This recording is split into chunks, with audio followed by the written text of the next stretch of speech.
نووسانی بەڕێز پیرۆزبایی ڕۆژی گیانی گەنجانتان لێ دەکەم لە ڕێگەیەوەشەوە پیرۆزبایی لە تەواوی گەنجانی هەرێمی کوردستان و عێراق و جیهان دەکەین.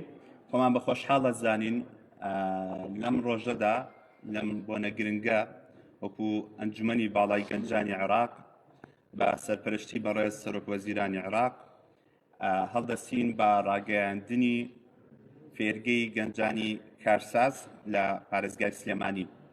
فێرگەی گەنجانی کارساز بە سەرپەرشتی ئەنجومەنی باڵای گەنجانی عێراق و بە پاڵپشتی دارایی کۆمپانیای ساوس کوردستان و SKE کە نوێنەرانیان لێرە ئامادەیە، هەروەها ڕێکخراوی فاوندیشن هەب لە پارێزگای سلێمانی بەڕێوە دەچێت، پارێزگای سلێمانی و هەڵەبجە.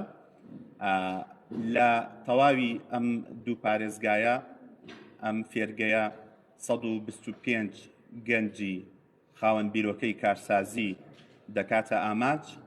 لە ڕێگەی ئەم فێرگەیەوە بۆ ماوەی 1 مانگ قوڵ و ڕاهێنانی چڕی بەردەوام دەبینن. ئەم 125 پرۆژەیە دەتوانین بڵێن 125 پرۆژەی ڕاستەقینەی حەقیقی دەبن بۆ پارێزگای سلێمانی کە ڕۆڵیان دەبێت لە پێشخستنی ئابووری ئەم شارە.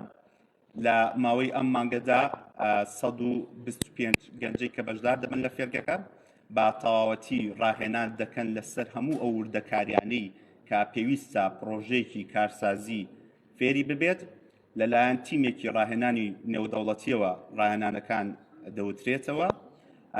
هەروەها دواتر لە کۆتایی فێرگەکەیە دەچنە پێشبڕکێیەک کە کۆمەڵێک خەڵات و دامی دارایی بۆ ئەم گەنجانە ئامادەکراوە بۆ براوەی یەکەمیان با بڕی 9 ملیۆن دینار، بۆ براوەی دووەمیان با بڕی 6 ملیۆن دینار و نیو، بۆ براوەی سێمیان با بڕی 4 ملیۆن دینار کە لەلایەن سپۆنسەرەکانمان و هاوکارانی با بڵین ئەم پرۆژەیەوە ئامادەکراوە. هەروەها لە کۆتایی فێرگەکە بۆنێکی زۆر گەورە دەبێت کە بە ناوی دیداری سلێمانی، دیداری نیشتیمانی سلێمانی بۆ کارسازی کە تێیدا تەواوی کارسازان لە عێراق، ناوەندەکانی کارسازی لە تەواوی عێراق، هەروەها ئەو کۆمپانیا کارسازی سەرکەوتوانەی کە لە عێراقەوە دەچوون لە سلێمانی کۆ دەکرێنەوە، لەگەڵ کارسازانی سلێمانی لە یەک شوێن کۆ دەکرێنەوە. باس لە گرنگی کاری کارسازی و ڕۆڵی لە پێشخستنی ئابووری کوردستان و عێراق دەکرێت، هەروەها باس لەو لەمپەرانە دەکرێت، هەروەها هەر لەو شوێنە کە لە هۆڵی فاوندیشن هۆڵ یەکێک لە سپۆنسەرەکانمان دیدارەکە بەڕێوە دەچێت. بەشێک لەم 125 کارسازی کە لەگەڵمانن بوتی تایبەتی خۆیان دەبێت لە ڕێگەیەوە کارەکانیان دەبێت بە کاری واقعی دەتوانن لەگەڵ وەبەرهێنەرانە قسە بکەن، داوای پاڵپشتی بکەن بۆ کارەکانیان و هەروەها بۆ ماوەی ساڵێک ئێمە لەگەڵ ئەم گەنجانە بەردەوام دەبین لە دۆزینەوەی هەل بۆ پاڵپشتیکردنیان بۆ کارەکانیان، لە پێدانی ڕاهێنان. هەروەها فاوندیشن هەب بۆ ماوەی ساڵێک شوێنیان بە بێ بەرامبەر بۆ ئامادە دەکات بۆ ئەنجامدانی کارەکانیان و بەڕێوەچوونی کارەکانیان. ئەم بۆنەیە یاخود ئەم فێرگەیە فێرگەیەکی گەورە و گرنگە بێت چکە ڕۆڵی ڕاستەقینەیە بێت بۆ پێشخستنی توانای گەنجان.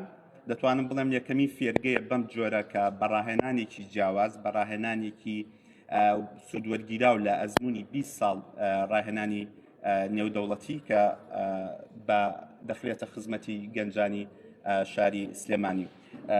کاکڕامی سەعەد بەڕێوەبەری ڕاهێنانەکانە، یەکێکە لە ڕاهێنەرە نێودەوڵەتەکان، ماوەی 20 ساڵە لە پێشخستنی باری کارسازیە ئەزمموی هەیە، لە لوبنانەوە هاتووە. پێم خۆشەویش بعربی قسێک بکات لەسەر تەفاسیلی ڕاهێنانەکان. تفضل. صباح الخير، شكرا كاك علي. اليوم هو يوم الشباب، اليوم الدولي للشباب، وبهذه المناسبة المهمة نحن عم نطلق اليوم برنامج ريادة الأعمال أو معسكر ريادة الأعمال للشباب عبر المجلس الأعلى للشباب برعاية السيد رئيس مجلس الوزراء وبدعم كريم من شركة SKJ وفاونديشن هاب. الحقيقة ما